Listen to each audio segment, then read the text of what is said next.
Have you ever wondered where the majestic griffin comes from? That powerful creature, with the body of a lion and the head and wings of an eagle, has captivated human imagination for thousands of years. But what if I told you its origins might not be purely mythical? What if the griffin was born from a misunderstanding of a real prehistoric creature? Join us as we journey back in time, from dusty fossil beds to the pages of ancient legends, to uncover the surprising evolution of the griffin. Our story begins not in a land of fantasy, but in the harsh, windswept Gobi Desert of Central Asia. Millennia ago, Scythian nomads, skilled horsemen, and gold miners roamed these lands. As they searched for gold, they would occasionally stumble upon something else entirely. Strange, fossilized bones weathering out of desert sands. Imagine their perspective. They had no concept of dinosaurs or extinction. What they saw were the remains of a creature unlike any they knew. These bones belonged to a dinosaur we now call the Protoceratops. It was a quadruped, about the size of a large sheep or a small lion. It had a powerful, stocky body, a long tail, and most importantly, a large beaked skull with a prominent frill at the back. It didn't have wings, but its shoulder blades were large and pronounced. To the Scythians, these features would have been baffling. The beak looked like that of a giant bird. The four-legged, lion-sized body was clearly mammalian. And those prominent shoulder blades? Perhaps they were the anchor points for a pair of mighty wings. Think about the context. These nomads were telling stories of their travels, passing down tales of the riches and dangers of the lands they traversed. They described these mysterious skeletons they found near gold deposits. A four-legged beast the size of a lion with a massive bird's beak. A creature that seemed to guard the very gold they sought. Over time, as these stories were passed from person to person, from culture to culture, they began to transform. The beak of the Protoceratops became the head of an eagle. The lion-sized body became the body of a lion. The shoulder blades grew into magnificent wings. The creature was said to build its nest from gold, fiercely protecting its treasure from anyone who dared approach. The griffin was born. This theory, first proposed by the folklorist Adrian Mayer, is compelling because it connects so many dots. The geographical location is perfect. The Scythians were the primary intermediaries between Asia and the Greek world during the time the griffin myth first appeared in Greece, around the 7th century BC. Greek writers like Herodotus and Aristides wrote of griffins living in the remote gold-rich mountains of Scythia, guarding their treasure. This isn't just a random fantasy. It's rooted in travelers' tales, distorted accounts of real discoveries. Let's look closer at the Protoceratops itself. It lived during the late Cretaceous period, about 75 million years ago. Its name means first horn face, though ironically, it lacked true horns. Instead, it had that impressive bony frill, which likely served for display or defense. They were herbivores, using their powerful beaks to shear through tough plant matter.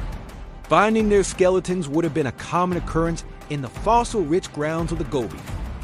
The white, sun-bleached bones contrasting against the reddish desert sand would have made for a striking and unforgettable sight. It is easy to see how a pre-scientific culture would interpret these remains as the bones of a monstrous guardian. The idea that griffins guarded gold also has a plausible link. The same geological forces that preserve fossils can also concentrate heavy minerals like gold. It is entirely possible that the Scythians found gold deposits in the same sedimentary rock layers where Protoceratops fossils were eroding out. To them, the connection would have been obvious. Where you find the bones of these strange beasts, you also find gold. Therefore, the beasts must be the guardians of the gold. It's a beautifully simple and very human piece of logic. From its probable origins in Central Asia, the image of the griffin spread like wildfire. It traveled west along the Silk Road, becoming a prominent figure in the art and mythology of ancient Greece and Persia. In Greece, it was associated with the god Apollo, pulling his chariot, and also with Dionysus, the god of wine and revelry. The griffin became a symbol of divine power, wisdom, and vigilance. Its dual nature, combining the king of beasts and the king of birds, represented a mastery of both earth and sky. It was a protector of the divine, a guardian of treasure and an emblem of strength. The Romans inherited the griffin from the Greeks, using its image to decorate their buildings, armor, and sarcophagi. For them, it was often a funerary symbol, a psychopomp, a creature that could guide the soul to the afterlife. Its powerful form was seen as a protector of the deceased on their final journey. Here, the griffin S-Row is a guardian evolved from protecting physical treasure to safeguarding the most precious treasure of all, the human soul. As the Roman Empire faded and Christianity rose, the griffin found a new home in medieval lore and Christian symbolism. Its dual nature was reinterpreted. Because it was a master of both earth and sky, it came to represent the dual nature of Jesus Christ, both human and divine. The eagle half symbolized his divinity, soaring in the heavens, while the lion half represented his humanity, walking the earth. This interpretation made the griffin a popular and positive symbol in Christian art, appearing in illuminated manuscripts, on church carvings, and in heraldry. In heraldry, the griffin became a cherished charge on coats of arms, symbolizing a powerful combination of intelligence, courage, and strength. A family bearing a griffin on its shield was projecting an image of noble ferocity and watchful guardianship. It was a beast that never slept, a vigilant protector of the family's honor and domain. This cemented the griffin's place not just in myth, but in the very identity of noble lineages across Europe. So we see a fascinating journey. A creature that likely began as a misidentified dinosaur fossil in the Gobi Desert was transformed through storytelling. It became a guardian of gold for the Scythians, a symbol of divine power for the Greeks, a protector of souls for the Romans, and an emblem of Christ's dual nature for medieval Christians. Each culture took the core concept of powerful, hybrid beasts and molded it to reflect their own values, fears, and beliefs. The story of the griffin is a powerful reminder of how mythology is created. It's not always spun from thin air.